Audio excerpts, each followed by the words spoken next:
hello there. Welcome, ladies and gentlemen. This is a Coaches Directors Roundtable. If you just stumbled upon it and you're wondering what's going to happen, you'll find out. It'll come very soon. Ideally, we like to bring together some talented people and myself to talk about some of the things that are interesting to us. And if you're not interested in this, then I apologize. But to us, it's kind of become our whole world. I have two and a half really talented people here. Lamar Daniles from Lord's University, Paul Vaughan from Oklahoma City University, and of course Adam Antor from Aquinas College. Now, I want to start off with this, and we'll go straight to Lamar. Tell us how many years you've been in your position, and the follow-up, part of the same sentence, how has your diet changed since you started your position?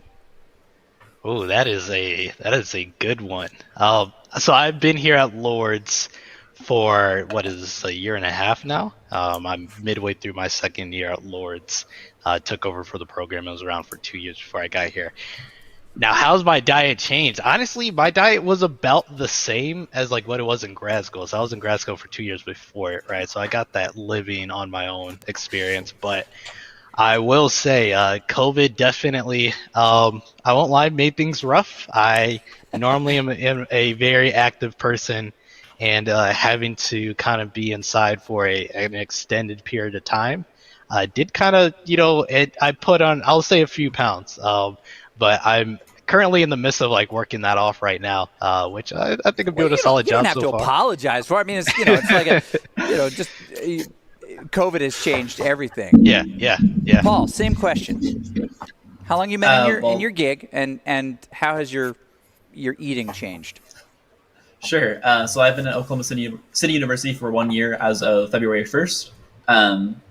Diet-wise, I was not the healthiest eater in college, and not the way you would think. I had the opposite of a freshman 15. Actually, kind of thanks to COVID, I've actually learned how to cook now. I got so tired of fast food and all the to-go places around here that I ended up learning how to make something for myself. So my diet's been actually pretty good lately. So far, so good. Well, what's your go-to? Not your I'm going to cook this to impress you dish, but look, this is going to be steady, and I can feed myself and someone else with this. What's your go-to? Tofu, broccoli, and rice. Hello. Always. Okay. Seasoned with? Red pepper flakes, garlic salt on the tofu. I'm really weird. I don't actually like soy sauce, so I just put salt on my rice. Okay. And then some roasted broccoli with oil, salt, pepper. Pretty generic. And you can find this recipe on Paul's Instagram. Antor, what about you? Jeez. My diet's been a little bit of a roller coaster since I started. I've been at Aquinas now 2 years. When I first started, it was a lot of late nights fast food, a lot of lunches in the dining hall, which is a buffet.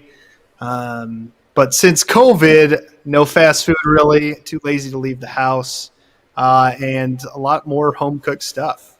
But I am not the one cooking the good stuff. That's my wife, who is fabulous in the kitchen. So we'll make sure to tag her in this so that your compliment doesn't go unnoticed. All right, so I the appreciate idea, that. You bet. The idea is just to kick around some questions here, just so we get a chance to kind of catch up and talk and get input on what's important to us from people who know what we do and spend time doing what we do for the most part. I can't help but notice you just dodged your own first question, Doc.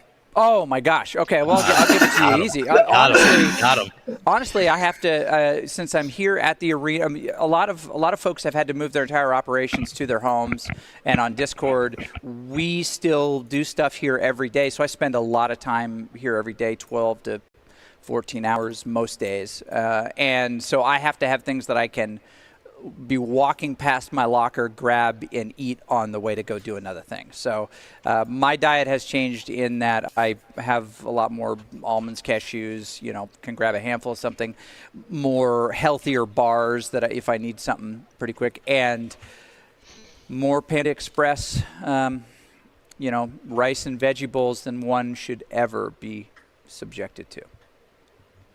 So, and I do not have a sponsorship with them.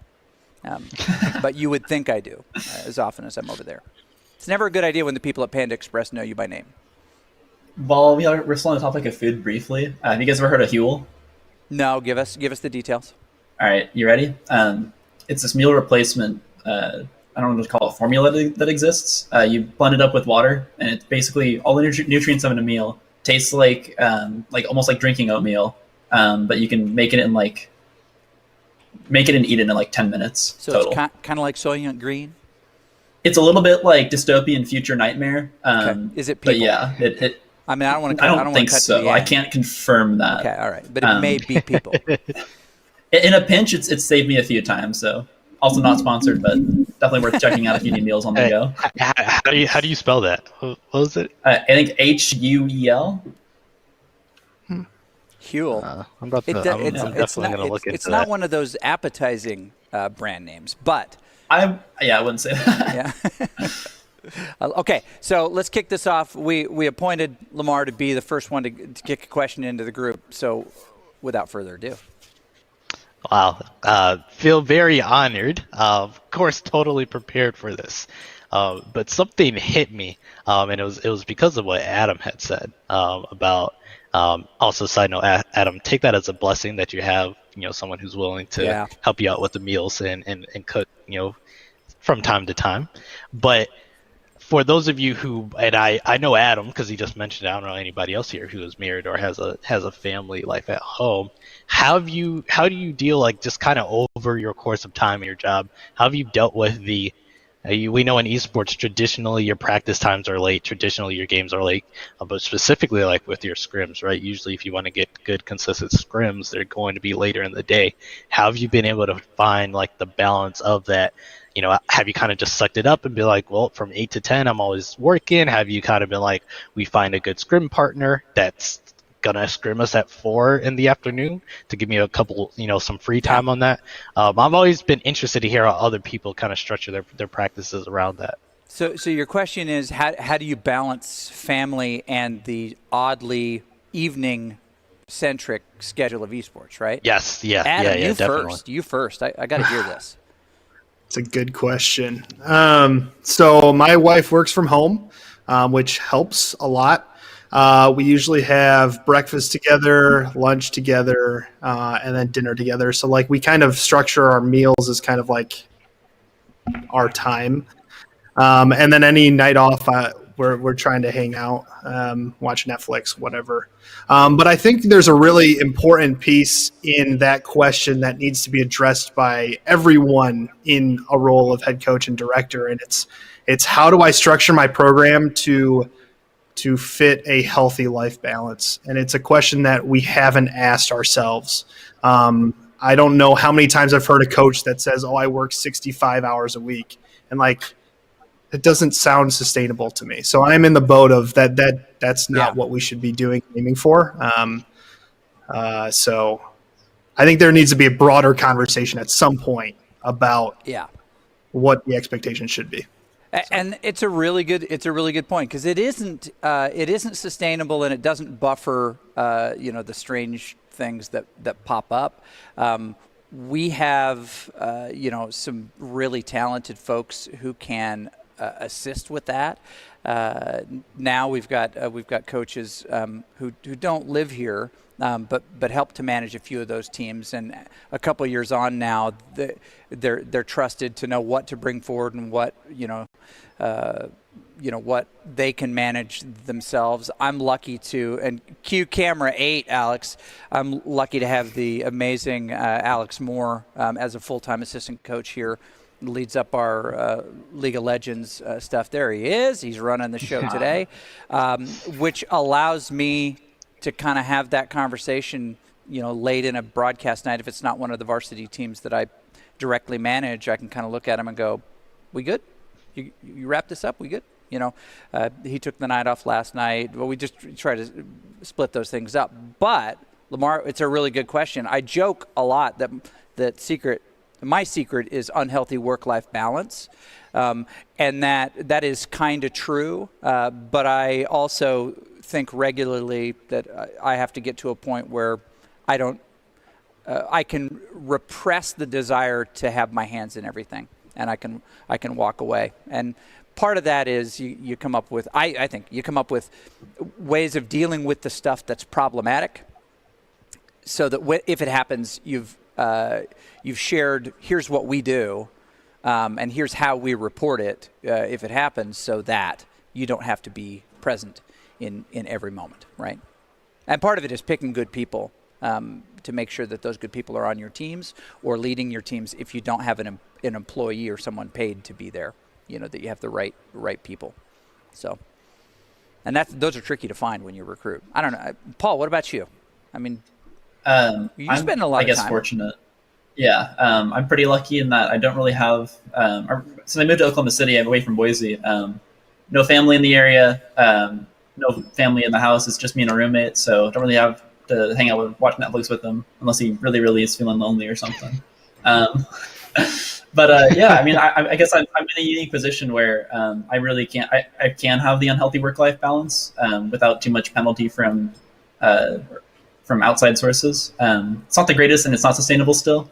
But I think I'm uniquely positioned that it's more doable than it might be for most people. So I'm gracious for that. I've proposed in the past to administrators changing my quote unquote working hours from 12 to 8, since that would encompass most of the athletic or most of the esports goings on, and then outside of like really late night practices or scrims.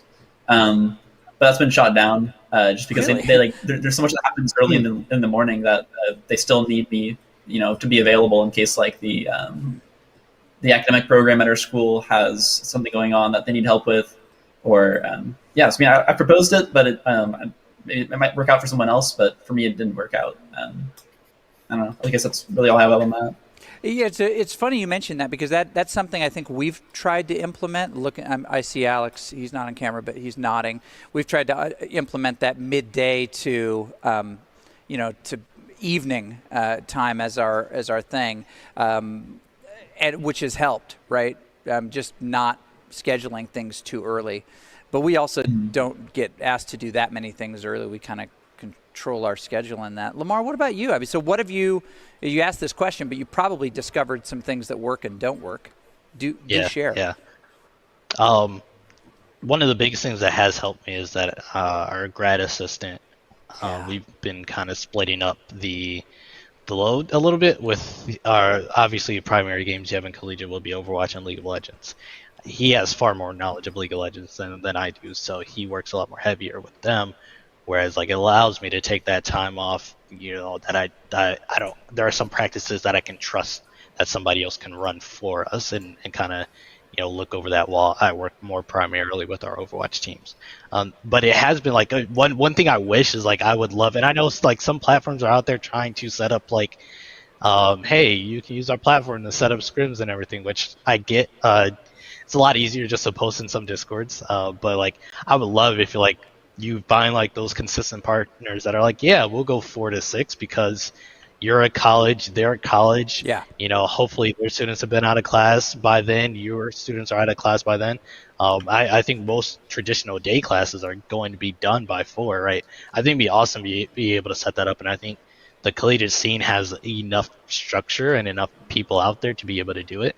But I something I've always just wondered, like I know a lot of our peers, like usually, sans Doc, but most of us are, around our, early to late 20s, no offense, Doc, but, none so usually like we're right around the age, like, people are starting to start families and have kids and stuff while still doing a job like this. And it's always just been interesting to me to, hear how other people have been able to handle it.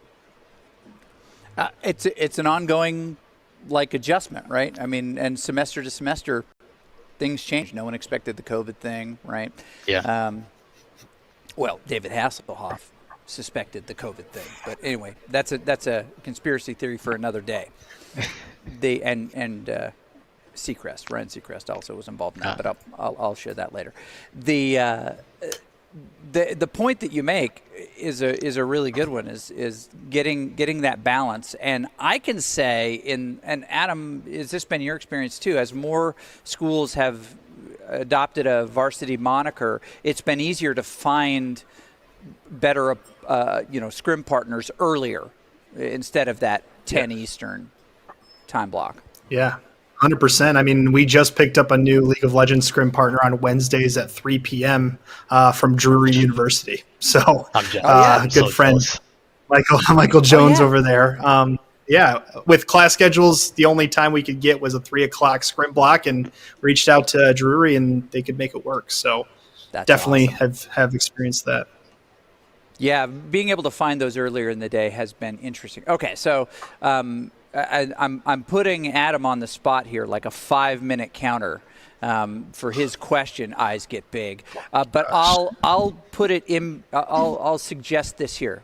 If you were to give yourself 3 bullet items of what it is that you really do, right? Let's leave out your job description. Let's leave out the big dreamy things, to invoke my friend Moog, right? Mike Aguilar, the developing partnerships, and we're going to leave those kind of flowy things out. Your job description boils down to 3 or 4 bullet points, and what would those bullet points be? I'll give you my example. Zoom calls with potential students and their parents, confirming scheduled scrims, matchups, and directing TV shows. That's my job, pretty much. Have I left anything out, Alex? He'll tell us. Okay, Paul, what are your real job bullet points? Probably, I guess, communication. Coaching, tournament scheduling. Be more specific. That was more way specific. too glossy. That was way too. It sounded way I too wanted to be drilled in. I don't know. I guess like sitting in conference with players, making sure that they're then that's a success. in thingy. Thingy is success. Okay.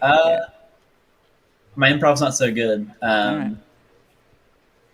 Using the microphone thingies to talk better with my players.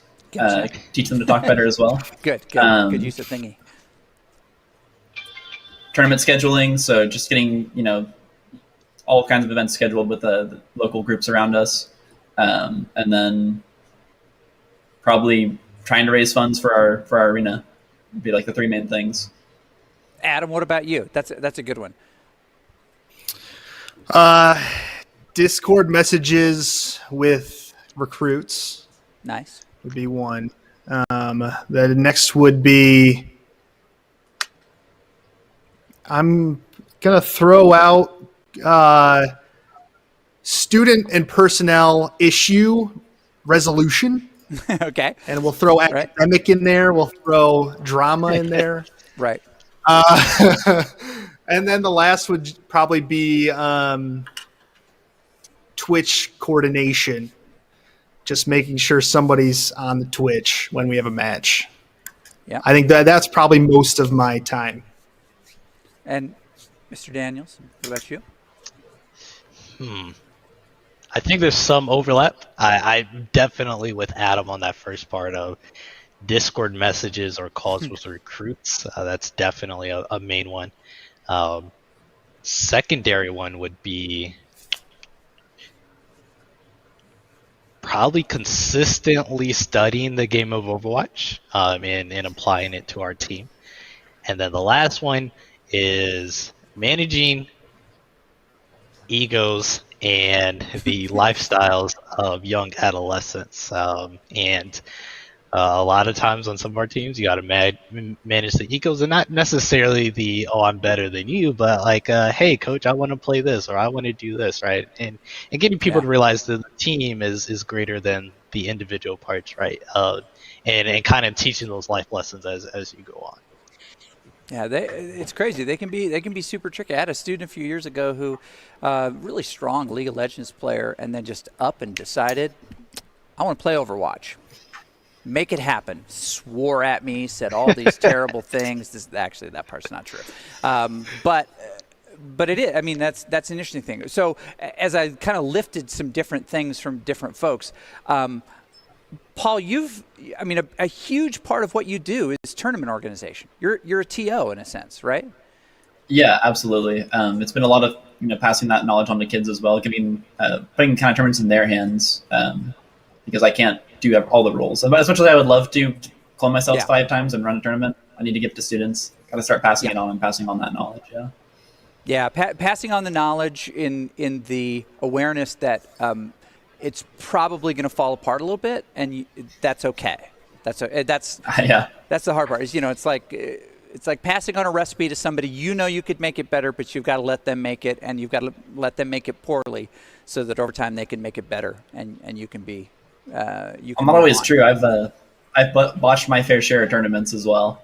Yeah. It's you never know what could go wrong. Sometimes it's just people yelling at each other over one thing or another. But yeah, I definitely have seen some people succeed much more than I have in that role. So Adam, you can wait no longer. It is time for your presentation and speech class. Have you picked a topic? I did pick a topic, and it might be like a kind of a lob pass, but I wanted to hear everyone's thoughts. We don't hear from you guys we hear from the same 5 directors on every presentation, every panel. So this is really exciting. I wanted to hear what your guys' thoughts are, what the space looks like in 2 to 3 years. Ooh. Not 20 years, not this year. What does it look like in 2 to 3 years? What changes? And what are you excited about with that, I guess? Are you looking for big kind of horizon, the glittery stuff, like hypertubes and are we talking about that kind of stuff, or are we looking more? No, I mean, what do you see on the horizon that's going to really change the space? Let's put it that way. What exciting, what new thing is going to change the space in 2 to 3 years? What does it look like? And keep it open. Do you want to start, Lamar? We'll start with you.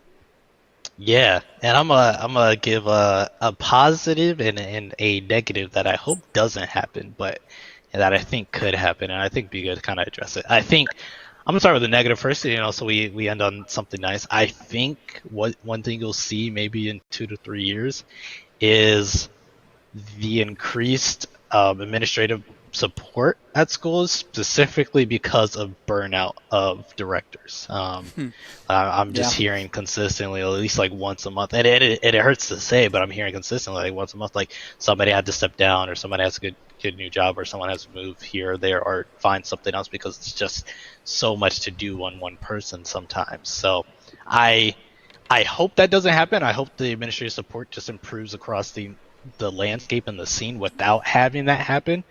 But if I was just being honest and just being real, I think that's what we're going to start to see. Now, on the positive side, I think what you'll start to see a lot more is just regionalized conferences. I know with esports, you don't need that regionalization, right? You can play anyone, anywhere.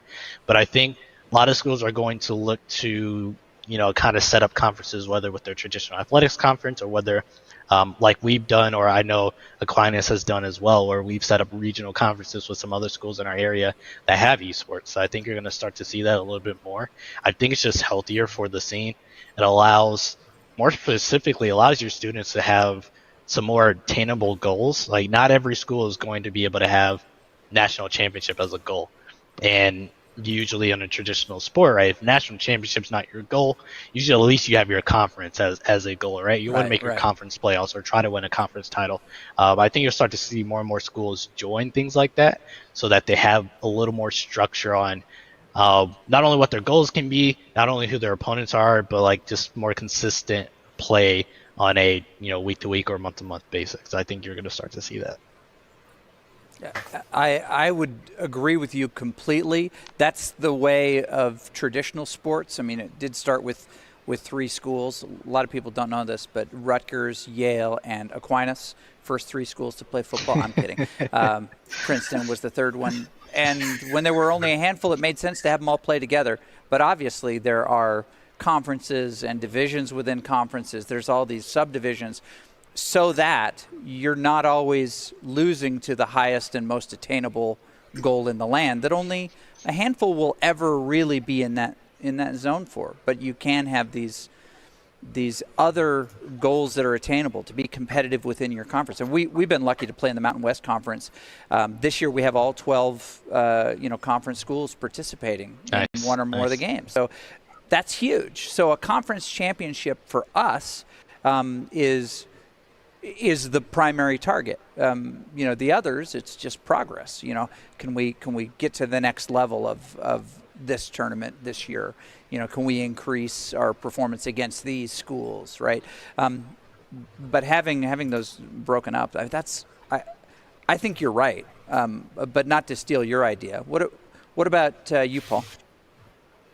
I'm really looking forward to some of the recruiting infrastructure being improved. Eastman has been an absolutely awesome service. I just had a call with them today.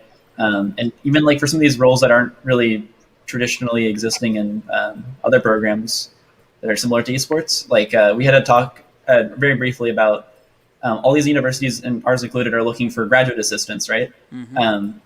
Maybe like is that something that can be a part of their recruiting pipeline? And just watching Eastman grow and watching what they've been doing for the high school scene, organizing competition, organizing combines has been absolutely awesome. So I'm looking forward to recruiting getting a little bit easier. Kind of ties in with burnout as well. If that's easier for coaches to do, in theory, it should be easier for, or just like one more thing off the backs of coaches that might make their jobs just a little bit easier and decrease some of that burnout. I'm with Lamar on the localization. I absolutely love to see these smaller conferences popping up. For us as a region, Oklahoma has been considered South, Southwest, Mid-America, West, East. We've really been in every single region. So it's been a little funky. It really kind of just depends on the league and where they decide we lie. But it's been fun whenever we end up in the same region as before. We get to see the same colleges. And so it's fun to compete against the same college in multiple esport titles. So I'm looking forward to more localization as well. Yeah. Well, you bring up a really good point. A lot of these organizations, stay plugged in, spin, right? We've worked with them as well. But there are a number of other ones like it. I know eFuse is doing some things. I'll forget anybody if I try to list, so I'll just stop listing. Yes. There are a number. But essentially, they help with the really hard part, which is to identify people who are interested in school. With everybody, kind of veiled by just their summoner name or their battle tag or something like that. Finding out who people are is really difficult, only to find out, oh, well, that person's 32. They're not going to be interested in school. They're technically still eligible, but they're not, ready for school. That's taken a huge weight off, because then if you have a way to contact them, then you can have the right conversation. That's the fun part. You can just learn more about them. They learn more about you. Adam, what about you? What do you think? And I've stolen everybody, so let me give you one that I think is going to change. I think that the startup topic will change again, off of tournament / league organizers. I won't get an email every day about a new league that's starting up and how it's gonna eliminate the need for NACE and all these other organizations. Right? They're gonna save us from ourselves. I love those emails. I think it's gonna move off of that to something else. Maybe it'll be biometrics. Everybody will want us to have heart rate monitors and do all the. It'll probably be something more in that nature that we get harassed about every day. But I think that within the next 2 years, I think we're going to have a real sense of what the season looks like. COVID put a hiccup in it, but we were starting to get to the point of, okay, we're comfortable that, these games start in late September, or October 1, or they start on February 1 and they go until, mid-April. We had a sense of what the seasons were. There were people who broke it. And we're like, well, what do you mean your kids can't play in July? No, we're done. We're done, right? I think that one of the good things that's going to happen is people are going to start to fit what they do into more of a prescribed process, and there'll be individual little events that are the summer invitational, the Vegas summer whatever, and we'll go to those types of things. But I think as the world wakes up from this event, I think some things will be changed forever. But I think that we'll get back to more of this. Here's what the season looks like. Here are the bright, splashy moments, and that and this is what I'm really hoping for, and the four of us, are going to know when we start, when we end, and we're going to actually get some of our life back. That's what I hope. Adam, what about you? As you think about this, what have you been hoping for or predicting? Yeah, that's a good point. I hope that one day we won't have to compete in 5 different leagues at the same time. I think that would be super nice, and I think your vision would be phenomenal. I think we're already, as a program at Aquinas, moving that direction. We've definitely stepped back on how many leagues we're competing in. But I think Lamar's point about burnout is a huge concern I have. We've had some honest conversations among the varsity coaches in Michigan about how long we think we'll be at our current positions. Oh, name names. Tell us who's on this secret cadre of. I mean, we have a Discord with all the Michigan varsity coaches, and there's 22 of us now. But a common theme seems to be like this is short term, and none of us are getting paid what a livable wage should be. For the value we bring to our institutions. So that definitely has me concerned. And hopefully that doesn't create or kind of make us stumble towards the future, make us take steps back in terms of the development of the scene. But it's a possibility. Can I throw some context in there real quick? Yeah, go. So most universities, especially state universities, go through a process called class and comp, or comp and class, right? Which is when a new position is developed, they turn it over to this department because we just can't make up the amount that we think it is. Especially state schools, they're bound by state requirements and stipulations. So what this organization does is they search around to find like positions, and they collect all the details on those. What is it a 9-month? Is it a 12-month contract? Is it hourly? Is it they do all of this work to develop an understanding of what the world looks like, and then they assign a value on it based on all of these mathematics that they do like 10 times a day as they're developing all these new positions at universities. And they identify what the range is, that an esports director, because that's the name they look up, head coach. We can talk for 4 hours on the difference between the two and how it's unfair that a lot of our colleagues are stuck doing both, right? One position is meant to serve all the needs, and it just doesn't, right? But we're all too anxious to be able to work in the space that we love, that we're willing to take on those extra, pounds to be able to do what we want, thinking we can change it. Anyway, that's another. We'll set that aside. But comp and class then looks around and sees what's happening, and they assign a value to it, and they offer that position, and it's negotiated, and it's higher or lower, it's whatever it is. Here's the good news, Adam. And we've been kind of waiting from the beginning, as the SEC schools start to build these positions, as these bigger conferences start to go, we're going all in on this, and we need a tried, tested, true super pro. We'll pick on Lamar for this, right?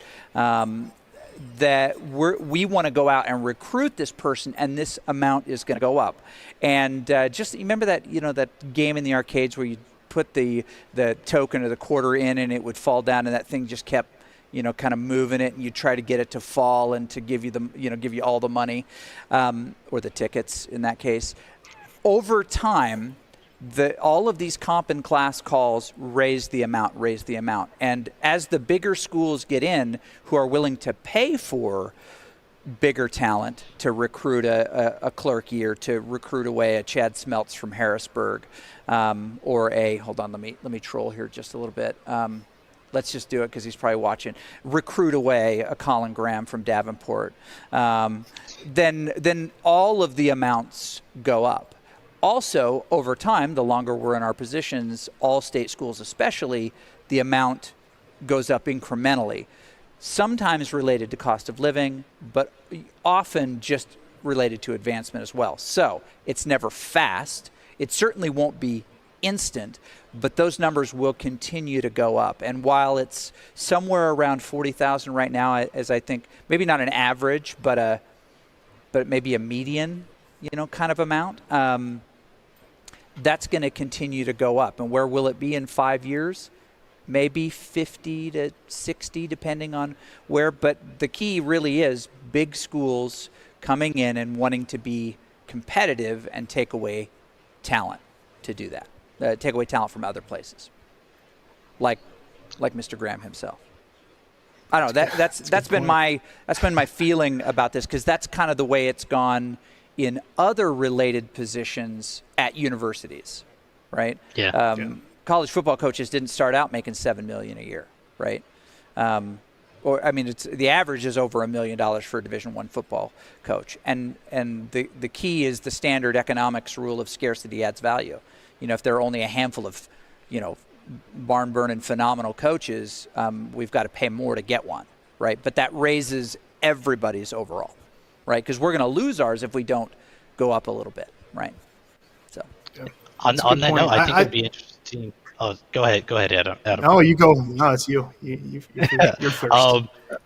We're seeing some of these, Power 5 schools start to get into it, but a number of them are doing, varsity and just the support, right, and not the scholarship aspect of it. Right. I can think of a few that are like, yeah, we have varsity esports, right, and it's supported by the school. We build a facility. We might hire somebody to kind of oversee the program. They're not necessarily, fronting scholarships for it, which I think is completely fine. I don't think you have to do scholarships to be able to say you're varsity or not. But I think it'll be interesting to see. That's been the biggest thing I mean. As you said, I do think you're going to start to see more, of these Power 5 schools get involved. I don't think it's going to be at an exorbitant rate over the next 2 or 3 years, right? Realistically, like maybe another 5, 10, I think, in my opinion. But it'll be interesting to see how they decide to be varsity. I might be wrong, but the only one that I can think that's Power 5 that is varsity that also does scholarships might be Utah. I might be wrong on that, and correct me if I am. But it'll be interesting to see if they decide to be like, hey, we don't want to just rely on our school name to also get talent, but we also want to try to front that cost with scholarships as well. Yeah, and I'm not the expert in this, but Mizzou does offer scholarships. Oh yeah, Mizzou as well. Yeah. And I don't remember where Miami, Ohio is. What conference they're technically in? If they are in the Mid American Conference, so they're not a Power 5 now. I believe Kansas State does. They're relatively new, and what am I thinking? Texas doesn't yet. I don't think. No, they don't. Which Texas? Well, Texas Longhorns, Hook'em Horns, Texas is technically Austin, right? Yes, yeah. I think so. Okay. Yeah. UT Austin is Texas. In terms of those kind of football things. So. It's interesting. It's interesting because we started as a program without scholarships, and then spent 2+ years trying to build that financial base so that we could offer those scholarships. And now that we have that, we're trying to expand that. But that wasn't one of the ways the university wanted to support in the beginning. They were just on board with a good idea. It wasn't that they were pushing the idea, right? And that happens in a lot of places. They're like, no, we believe in this, but we don't have that much money we can give to it. But we believe in you and we believe in this. So let's see what you can do, right? Bootstrap it. That's never very much fun. I think too that that directors, coaches have a loyalty to the students that they have right now that is maybe. I don't want to say that it's short-sighted or that it's wrong, because loyalty is never wrong, right? Whatever your reasons for being loyal, but I think it's completely appropriate if you're in a position and your support is limited to have conversations with other schools, right? If there's a position open, like right now as we speak, I believe Grandview is open, or it was at least listed. Illinois Wesleyan, our friend and colleague Fletch at that spot. I'm forgetting. I think Roosevelt in Chicago's got a position listed. Yeah, which basically is Robert Morris, right? Yeah, Roosevelt University. If you've never been to that university, it's a skyscraper university. Had a friend who was faculty there, and I'm not kidding. The ground floor is admissions. The second floor is bookstore. Third floor is like student union lounge, dining hall. They all live in the same building. Like dorms are 14th through 19th. It's crazy. It's so cool. Anyway, that's pretty cool school.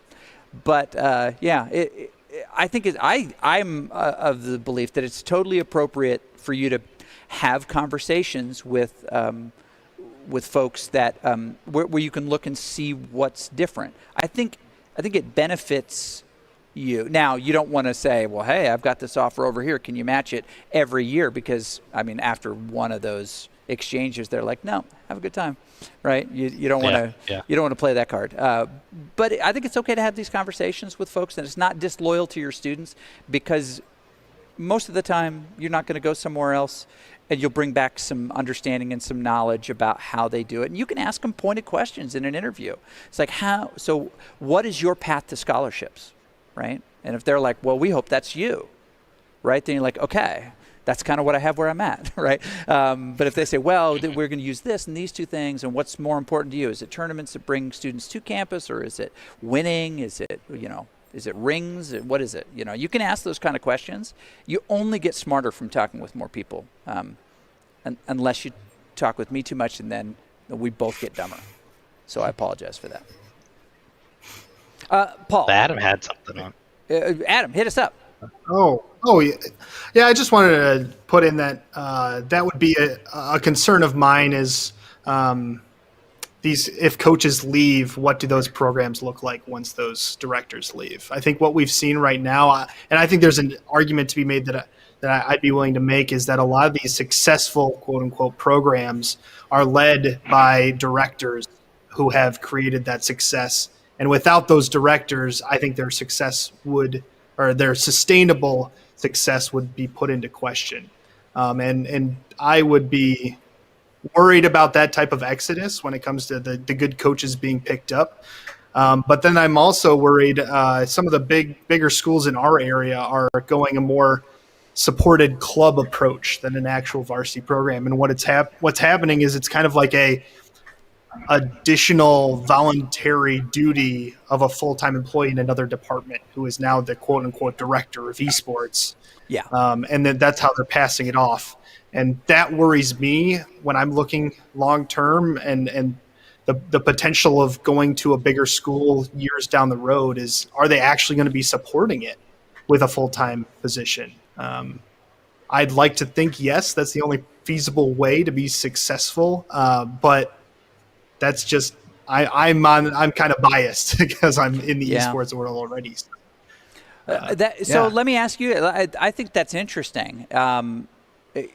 Survivor's guilt. Adam's talking about here. The fear of looking elsewhere, that what you may have built may collapse.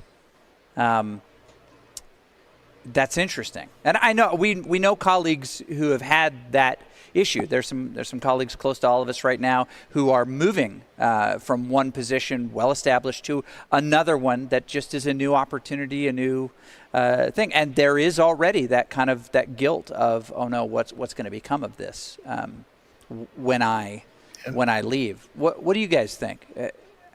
How much should that guilt play in your decision to look for a better opportunity if you're unhappy where you are, or you've reached the limit of what you can accomplish under the current structure?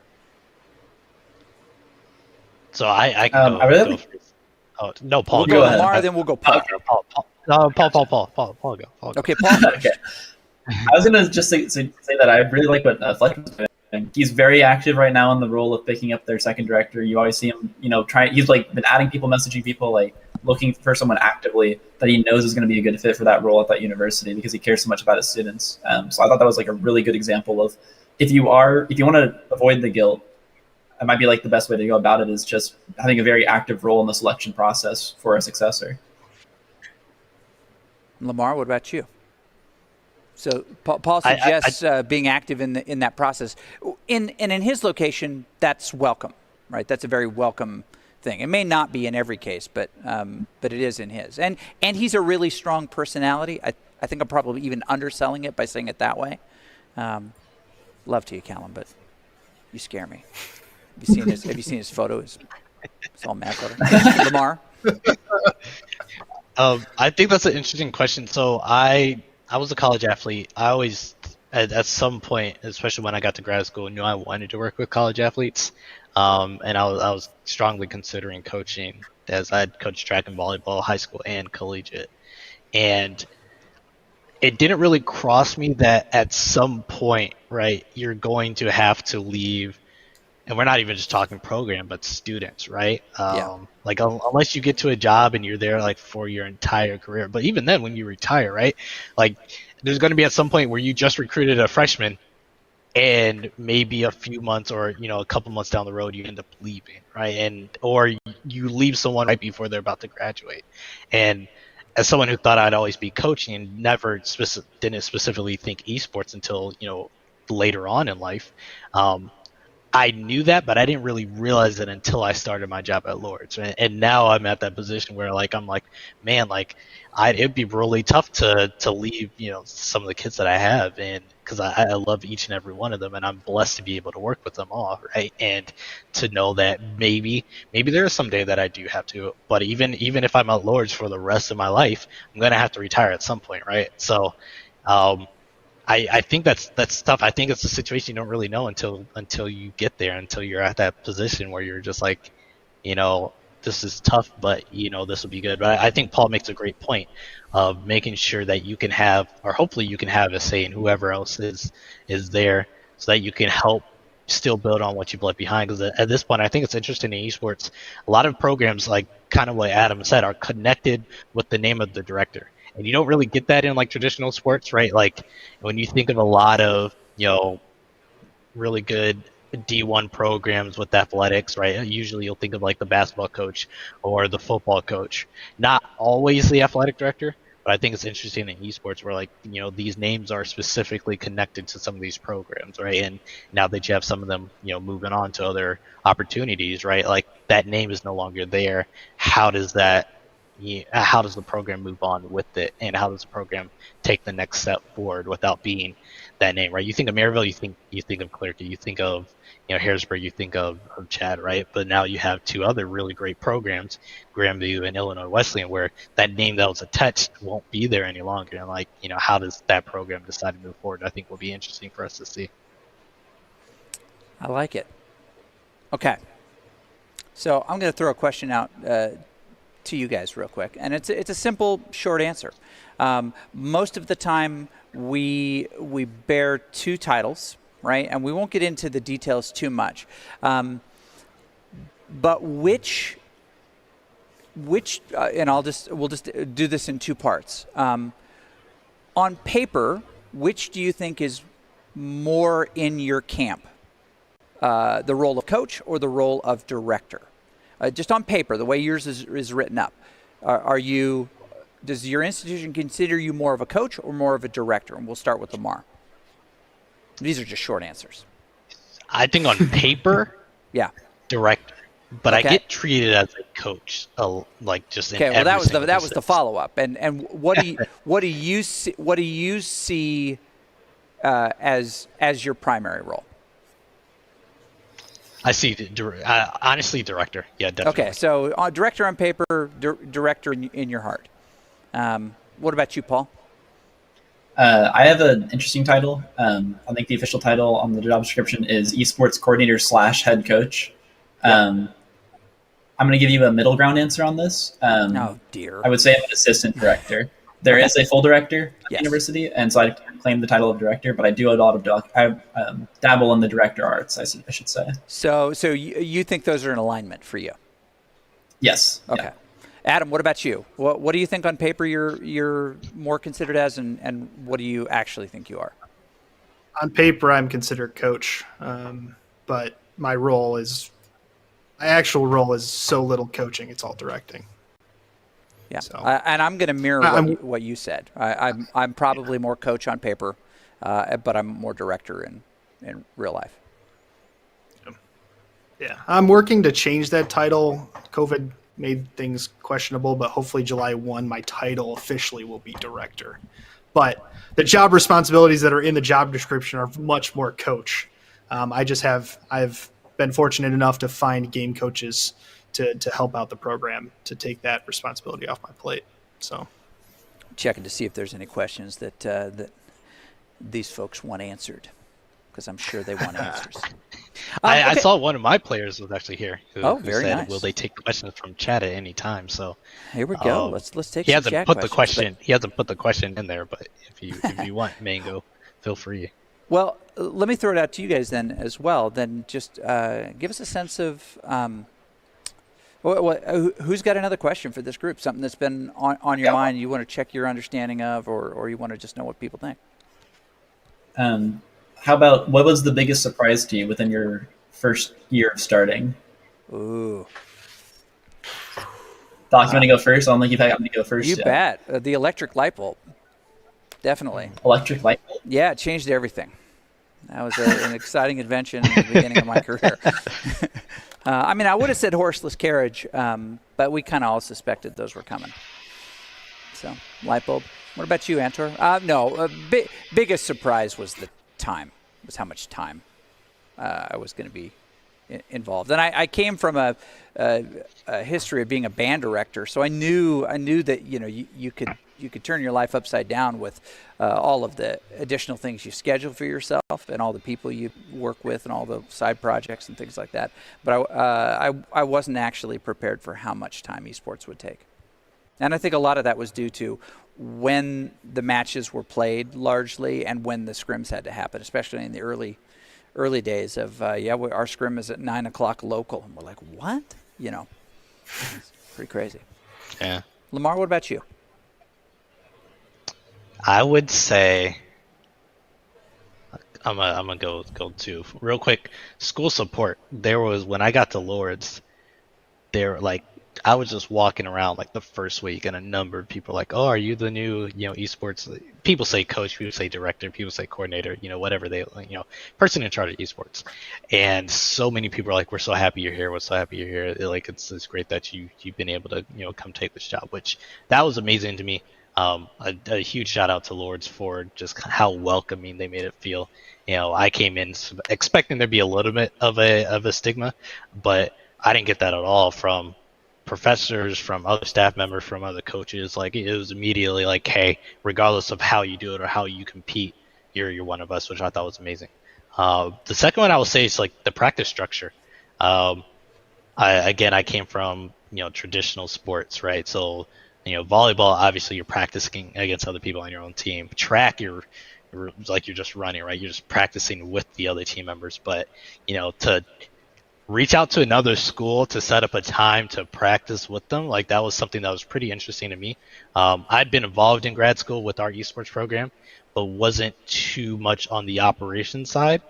So I wasn't around, on the team side. So I wasn't around a lot of the teams. I was doing a lot more of the operations of the esports program. So that was pretty interesting to me. I mean, I picked it up fast, but it's still a lot different than the traditional athletics world. So we've got some questions from the crew out here. And actually, Adam, I didn't give you a chance to chime in on that. The next question will go directly to you. So, okay. Real quick, my thing would be how doable it was to make a name for yourself and your program on the national level. That surprised me just tremendously. I mean, who would have thought 2 years ago that somebody who's heading a program at Boise State would be able to pronounce Aquinas correctly? Like, you worked on me. That's crazy to me. That still baffles me. Like, no one had heard of this small school in Michigan 2 years ago, and now most of the collegiate esports has at least heard of us. And I think, and it's not miracles or like just miracles occurring that occurred. It was just small, meaningful choices, I guess, in directing a program, and anyone can do it. Nothing we're doing is super special, and that goes for most programs out there. So that surprised me. A lot. So this next question is coming right back at you. CP Graham asks, ask Adam where he got those stylish glasses. Gamer Advantage. They are a gamer glasses company based out of Detroit. We have a nice partnership with them with the Aquinas Esports program. We get all of our players a pair of Gamer Advantage glasses. Those are very nice. And is there a website that they can football go to? players, there is. You can look it up. Just Google Gamer Advantage. But like football players wear helmets. The school pays for helmets. Why aren't we paying for blue light glasses to protect our gamers' eyes? That's kind of the approach I've taken. So they don't pay us. They don't give us free stuff, but we get a nice discount. That's awesome. Okay, so this goes to the rest of you. Actually, I'll throw this at Paul, and you guys can jump in as well. Do you feel like casters, reporters, or organizations spend enough time trying to get to know the players or tell the story of the school and focus on the players versus just talking about what they already know about games and mechanics? Do you feel like people are paying enough attention to the students, or are they just kind of barely giving it lip service? I don't think students are getting enough attention as of right now. Any interviewer will always reach out to the director or the coach, and they'll just ask questions of the director or the coach and then not want to follow up with any student athletes on the team, which I've always thought was really interesting. Probably from a caster's standpoint, I'd love to see some more storyline building within colleges. I could tell you that, like Maryville, Harrisburg have like a big rivalry, but I couldn't tell you like how their players feel about that.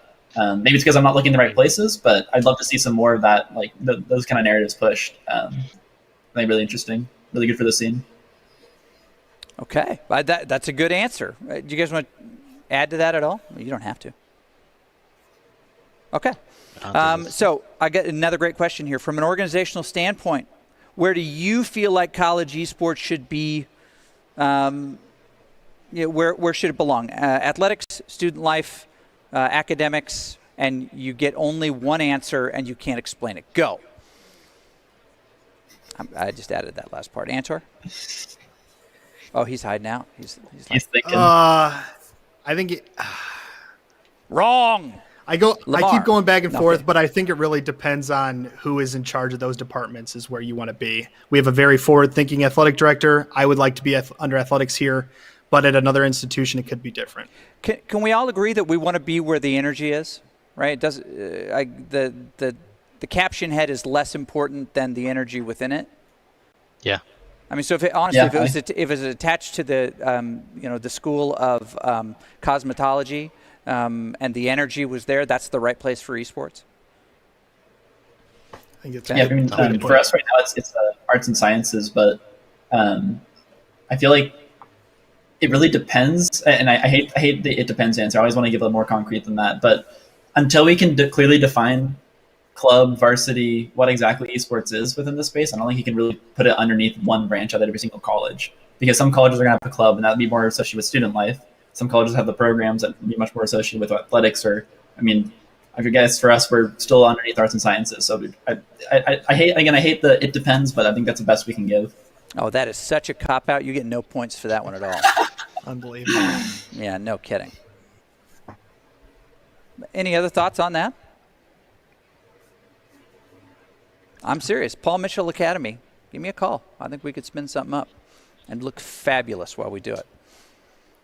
Okay, so we've got another question. I just asked for a little bit of a rephrase here. We do have a kind compliment from McCheezu. That's Adam McGuire, who called your championship game against Mizzou in Atlanta, I believe is where it was. And it was. You were so gracious in interviewing, and he just appreciated so much just the time that you spent really helping him to tell that story. And it was very complimentary of you in the chat. So. Fantastic caster. Huge shout out to him. Subscribe to one another. I think that's the right way to do it. Let me try to. All right. Let me try to. Go ahead. I do. While he's rephrasing that one, I do see what I mentioned. Mango. He had said, any advice for students that are looking to get into collegiate esports as a director or a coach, as a current collegiate player. I've got some thoughts on that. So he plays for us now. I'm going to have you guys because I can talk to him whenever. But he plays for us now. I want your feedback. We'll start with you. What advice do you give him? All right, I'm gonna make this quick because I do want him to be able to hear from you all. But I would say that definitely take some notes from. And I'm not just feeling myself here, but if you have a great director, Mango, if you have a great coach with you, definitely, take as much advice as you can from them. Have them, put you in contact with other directors so you can make that networking, possible from the jump. It's always easier when, if you're like, hey, coach, I want to be able to, talk to more directors. If he's going to be able to make that connection for you, I think is huge and a huge benefit. And just kind of survey the scene, do as much research on it, like, so at that point, whenever you do end up getting that interview for wherever it is, you are so well versed in the scene. I think that's one of the biggest things that sold me, is that in my interview they asked me some specific questions like, do you know what NACE is, or this or that, whereas if I hadn't done all that research up front, then obviously it wouldn't have looked too good. So that's my opinion. Use the resource that you already have at your school, which is me. So yeah, that's a good one. What about you guys? You go first. Oh, no, we did it again. I was going to pop in with have a degree. It's probably the most important thing for colleges. They don't want, my experience, every application I threw out there when I was looking for jobs, they all wanted any coach, director position to have some degree. And it often didn't even matter what degree exactly it was, but recommendations from personal experience, anything IT related, high chance you're going to be maintaining some form of audiovisual broadcast-wise or some kind of PC arena. So knowing your way around computers was a great in for me. Nice. And Antor? I would say work with your director to see if there are things that you can take over or take responsibility for. Lamar was just talking about how he's overworked. Maybe see if there's somewhere you can step in and help there. Some directors are going to be a lot more transparent with some of the back end information. So the more you can ask and get information from Lamar or other directors about recruiting, budgeting, any of the admin stuff like eligibility, or we work with our athletic trainers. So like health document stuff legally that you can get a hold of or help with, I think is huge opportunities to get ready for that. I completely agree.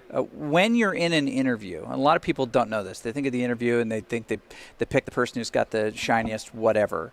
All interviews, Paul, I think you and I have actually talked about this, are a double check. Not how great are you, but if we give you this gig, this is the hidden question. Please tell me you're not going to screw it up, and I'm going to spend all of my time dealing with messes that you make, right? They want to know that you have experiences that allow you to do the job. They want to know that you're going to be successful and not take their time. And that's, of course, an oversimplification, right? But it's relatively true. If you're interviewing somebody, it's somebody that you need to be able to trust, right? They're accepting that you may not know everything that you need to know, but they do want to know that you have a network that you can plug into if you don't have an answer. You don't have to have all the answers. You just have to know where to look and what's your process when you need them. That's where the trust comes from. They don't care if you ran a team, you were the owner of a minor league Call of Duty team when you were 15. They don't believe it, honestly. It's like, what real experiences do you have as an adult that prove that you're not going to screw this up, or at least give us a good sense that you're not going to screw this up? Most jobs are about trust, not talent. So, you're like, how did that person get that job? Well, yeah, they're kind of boring, but they'll get their grade checks in on time, right? They won't tell a student, yeah, you come here, you're going to get a brand new Zune. Are kids still using those these days? I've heard they were all the rage. I haven't heard that word in years. Okay. That took me like 3 minutes to remember what that was. Yeah. We are all. Our experience is supported with as a human resource, right? Who we are and what we're able to do is a connection to who we know and who we've worked with, right? Who can verify that we know what we're going to do. So collect that is what I would say. Look for opportunities to have a meaningful influence. So when they say, well, how do you feel about running a tournament? You can say, actually, we ran 2 different tournaments this year, and one we did wrong because we made it this way, and another one we were really happy with, but here's the things they just want to know that you have experiences in these things and you have some ideas. So when they say, what do you know what you'd want to spend, your budget on. You at least have a thought process, something that you can fall back on, or someone you can fall back on to have that conversation with. It's mostly about trust. So. One last question, and then we'll get us all out of here because we got stuff to do. It's almost dinner time for me. Yeah, it's 3:00 local. It's dinner time. It's past dinner time. 4 minutes past dinner time. It was a great question of, if you don't feel like you have talented enough casters in your local area, is it okay to hire them? What are your opinions on, as directors, coaches, leaders, on hiring talent to be storytellers for your program, if you don't feel like you have enough talent? It's a bad way to say it, because we refer to the position as talent, not as what they do as talent. Now I'm just digging myself a hole. Yeah. Apologies to all casters. I didn't mean you're untalented. Trending on Twitter now, cancel Haskell. Hates all casters. Not true. But I mean, if there's some development that still needs to happen to get to the level that your audience expects, is it okay to hire somebody? I'll ask you guys, because I've been canceled. I can't answer now. Who wants to go first? I'll go first. I think it's a fantastic opportunity to help your students develop their skills, to have somebody who's a little bit more talented to come in. I know Boise does this exact same thing, or has in the past. And I think that's a fantastic opportunity if you can afford it as a program and it's kind of your option. For us, we don't have a budget to hire talent. I don't have students for all my game titles. So what I've done is actually partnered with local high schools and found students who are interested in learning how to cast there. And basically we're having high schoolers cast some of our games. Some of them are alongside some of our college students.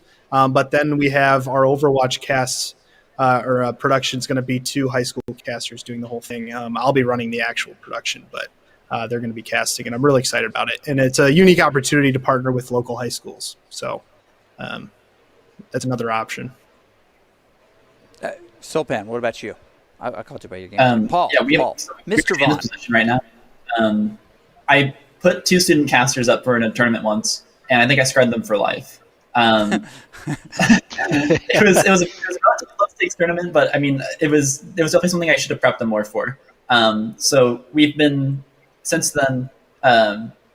We also don't have the budget to hire casters, but I've kind of built relationships with people around the state. So there's a tournament organization group that I've popped in for and casted for them for free before, so they can sometimes pop into our stuff and they'll cast for free with us. There's a youth league, not quite high school. They also work with middle schools that does exclusively Overwatch that I provided some coaching for. He's come over and helped us cast some of our games as well. So it's just kind of been like making trades, I guess. Definitely not the best option if time is your biggest constraint. But again, luckily, I mentioned earlier, I'm very fortunate to have a lot of time on my hands that I can do this sort of thing. Lamar, your thoughts? I'm in the same camp as Adam. I think it's a great opportunity if you do have students around to have them involved, or maybe if your school program has a broadcast or a journal or broadcast journalism major or something like that. For us, we're near the Toledo area, and last year we had a kid from University of Toledo who was really interested in esports and really interested in casting, and we brought him on and he did our casting for us. I know sometimes it get a little bit tricky, like having consistently the same people, but I do think it's an amazing thing to allow people to get that experience if you can, because I think any type of experience, particularly for people who want to do something in esports, like being able to say, after you've graduated, right, or maybe you're high school going into college, or college, you're a college going and graduating and going into the workspace, being able to say you did anything, I think is a huge benefit. And so I think providing the opportunities to, maybe to people who are already around you that want to do it that you might not know about. But also, I know there are a number of different organizations out there that do have casters. I know if you're doing anything like Valorant or Overwatch, broadcast.gg. I know if you're doing League of Legends, Excellency, literally XLNC, also has a lot of casters involved too.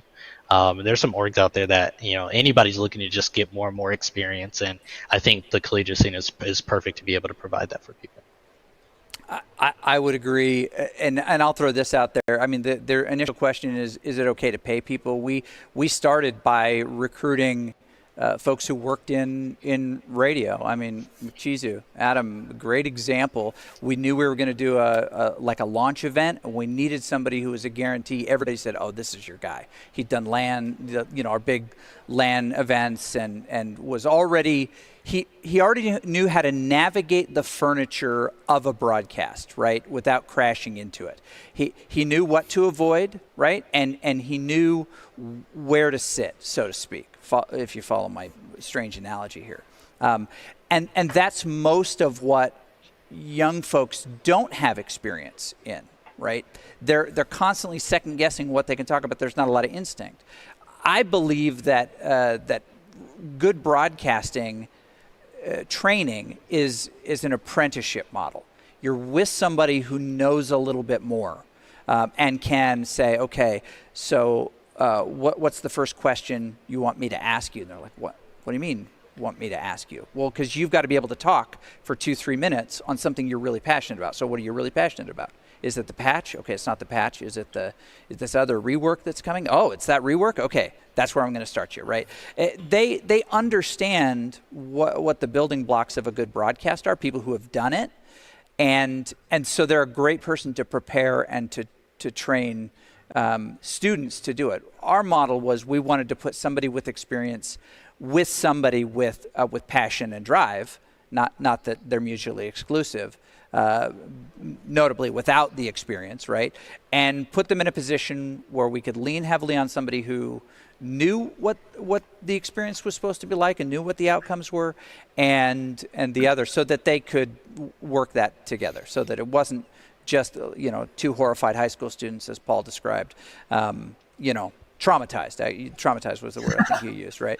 In a way that makes it difficult for us. As a Division I football school, right, there's a vocabulary of what sports is. And we lean heavily on the sports side of it, because any visibility we get from leaders in the university to the program, we want to feel like it belongs in that family with basketball, football, field hockey. I'm just making that one up. We don't have a field hockey team. But I could start one. I've got a little bit of extra time right now, so during the season. The one other thing that was mentioned a little bit ago, and I forgot to add, and it just popped back into my mind, somebody who wants experience, don't email or DM every director mid-season and say, here's my resume, can we chat? Right, because you're not going to get what you want. Most of the time, you're going to get, another one of these. You're gonna have a bad reaction. Use your relationships that you already have to make introductions and to look for opportunities to do more and support more if you can't do it at your own institution, or you don't have an institution that supports it as much as your friend's institution, right?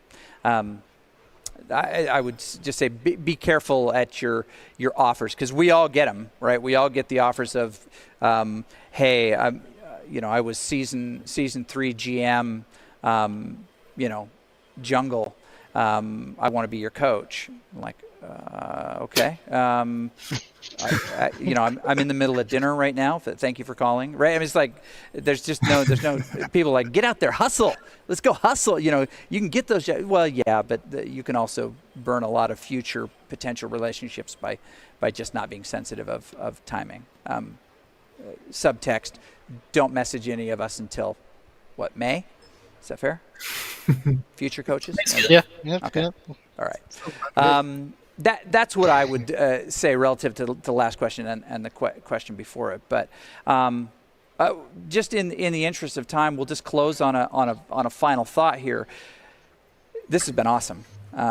So thank you very much. The final thought here is we've all got a colleague, the company excluded. The 4 of us, we cannot mention anybody else. But who is somebody that is in our industry that has a skill set you would love to be able to just kind of grab and have for yourself? You got to name that colleague, and you got to name what it is that you wish you had more of.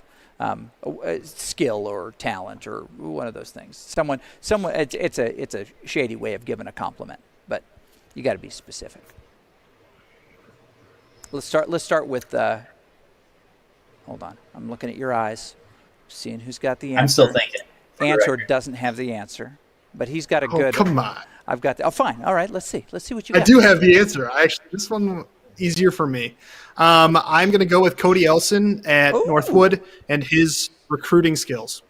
Recruiting tends to be one of the top factors for competitive success right now. And I think Cody really has the recruiting abilities. So, yep, he's definitely been dialed in and connected with quite a bit of super good talent. Yeah. Yes.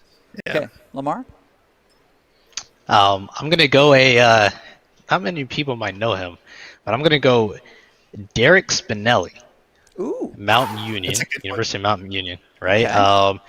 The talent I would love to have, he has a number of talents, is graphic design. He does a lot of like his design stuff, whether it's his Twitter, whether it's on his stream. For us, usually I have to go out and find stuff or pay people to make stuff. But like, I would love to be able to like have an idea in my head and be able to like put it on and be like, oh, I want to see this on my stream, or I saw this somewhere here. Let me make it myself. And he does a pretty good job of that. And so that's what I would want to take. Paul? I'm going to go with Hayden Harrington and his ability to organize. He's over at Southwestern Oklahoma University. I think he's got more teams than anyone else. He puts on tournaments, helps us out in every single way with the.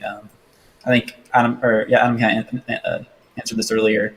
Like mini sort of conference within your own state. It's just all the Michigan directors. We have a very similar thing. He helps organize tournaments within that space. He's been absolutely awesome to work with. That's a good one. I'm at a disadvantage because I have to answer some form of this question every time we have one of these chats, and I'm just running out of people that I remember their names. I'm like, Champ, Ace. No, this one's easy for me. Kathy Chong, who is a less celebrated but critical member of UCI, right? Mark Deppy and Kathy Chong. She came in as a student leader and is now a co-director. And the thing that has always just impressed me a ton about her is that she has to speak about the program more than anybody, I'm pretty sure. And she always does it with a great patience and with an eye or an ear for what you need to hear at the time. And there are times, frankly, when I don't want to take another call, right? I want to answer another email where somebody just, middle of the season says, hey, we're just getting into it and we'd love to know more about what's going on. You're like, oh, okay. She always has done that with grace. I've never seen her frustrated with that role at all, and that's something I'd like to get for myself, is just that willingness to give to everyone who steps forward, which is really cool. Yeah. Well, awesome. Okay, I've taken way too much of your day. You're way behind in all the things that you need to do. There's scrimmages that are falling apart. There are students who need things, and you're not anywhere near them. You're just being lazy today. So we'll get out of here on this. But thank you guys very much for spending time and sharing with me and with each other and with both of the people who are watching today. So we want to thank everybody for participating. Thanks, Mom. Yeah, exactly. Be well. Take your vitamins, get your sleep, and thanks a lot, everybody. Thank you.